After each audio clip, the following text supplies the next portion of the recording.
नमस्कार, मैं संगीता तिवारी, लोक जनशक्ति पार्टी प्रदेश प्रवक्ता। आज मैं आप लोगों के सामने लाइव आई हूँ क्योंकि कोरोना जिस हिसाब से हमारे पूरे प्रदेश को अपने चपेट में ले रहा है और जो महामारी का रूप ये धारण कर रहा है, उसको लेके मैं आज आप लोगों के सामने लाइव आई हूँ। सबसे पहले तो जो आज का जो आंकड़ा है हमारे प्रदेश का, बिहार प्रदेश का, वो 8,000 के पार हो चुका है। मैं नीतीश जी से, अपने आदरणीय मुख्यमंत्री जी से ये निवेदन करती हूँ और ये विनती करती हूँ कि आप जो इस आंकड़े को देख रहे हैं और समझ रहे हैं, उसमें हमारे बिहार के लिए कितनी बड़ी चुनौती की बात है। आज मैं भागलपुर की अगर बात करूँ, चूँकि मैं भागलपुर सिटी में रहती हूँ, तो मैं भागलपुर की ही अगर बात करूँ, एक छोटा सा शहर है जहाँ जवाहरलाल नेहरू अस्पताल में ऑक्सीजन की कमी है। ये मैं नहीं कह रही हूँ, यहाँ के जो सांसद हैं, जदयू के सांसद हैं, उनके जो जनप्रतिनिधि हैं, वो कह रहे हैं चिल्ला चिल्ला के कि हमारे पास ऑक्सीजन की कमी है, हम अपनी व्यवस्था में असफल हो रहे हैं।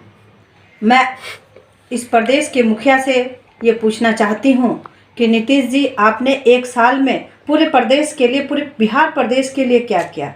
स्वास्थ्य व्यवस्था जो सबसे बड़ी सुविधाएं हैं वो आप नहीं दे पा रहे हैं। आज कोरोना के इस महामारी ने इस तरह आपके पोल को खोल के रख दिया है कि आप पूरी तरह से ना तो बेड दे पा रहे हैं, पूरे बिहार में ऑक्सीजन की कमी हो रही है।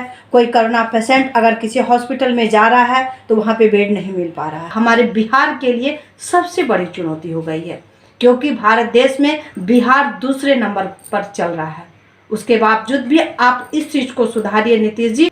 मैं माननीय मुख्यमंत्री जी से ये पूछना चाहती हूँ कि एक साल में आपने क्या किया नीतीश जी पूरे बिहार के लिए? क्योंकि अगर एक साल में आप अपनी स्वास्थ्य व्यवस्था को चुस्त और दुरुस्त करके रखते तो शायद हमारा बिहार इस चपेट में इस तरह ग्रसित नहीं होता। सबसे पहले हमारे देश में जो कोरोना ने दस्तक दिया था वो महाराष्ट्र में दिया था और महाराष्ट्र ने अपने आप को इस एक साल में संभाल लिया। लेकिन मुझे दुख है इस बात का कि आपकी जो ये व्यवस्थाएं यहाँ पर थी बिहार में, वो अब सामने आ गई है और आपके कमजोरी को पूरे बिहार की जनता देख रहा है।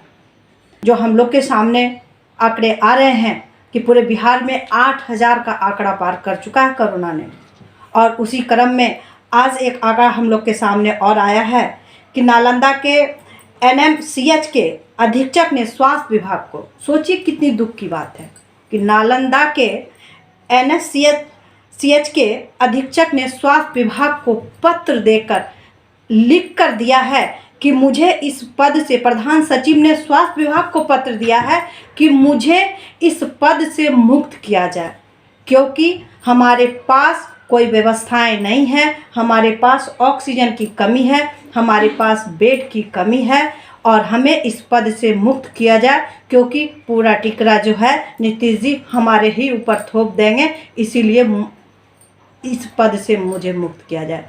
सोचिए, जो इतने बड़े पदाधिकारी हैं पूरे बिहार के, वो अपने पद से मुक्त होना चाहते हैं।